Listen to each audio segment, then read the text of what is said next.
All right, we're talking about hormones. Who has major PMS out there? They literally want to punch people. They're screaming at their kids. You're just irritable all the time. You can't focus. You are uncomfortable. All the bloating, all the chronic fatigue, getting those awful period cramping and poops that just ruin your day.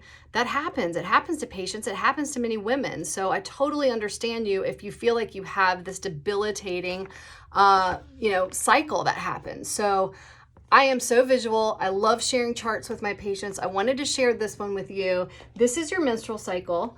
Day one starts right here where you are bleeding. So that's the first day that you start your cycle, is the first time you see blood, and it usually lasts about 5 to 7 days. What's happening during that time is, most of your hormones are low at that time. After you bleed, the estrogen starts to signal up. Progesterone's very low here. But this is where we have ovulation. That's where you're releasing the ovary. And then, when people start to get PMS, that's usually the week before their cycle. So here's what's so important about the week before your cycle.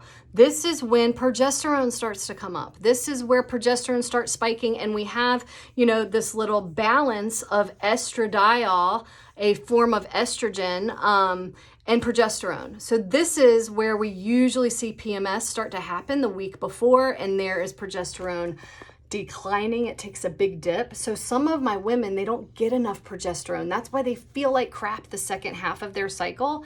That can be due to a bunch of different reasons. A lot of times it's due to stress. A lot of times it's due to, diet deficiencies, vitamin deficiencies, especially like B6, not getting enough healthy fat. So there's so many things that we can do to help this. But I like to teach my patients, we have to understand your cycle. We have to understand what's going on. There is testing to test, along the way. We do blood testing, we do saliva testing, but I guess I wanted to ask you, do y'all experience some pretty horrific women symptoms here, later towards the end of your cycle that might have to do with estrogen?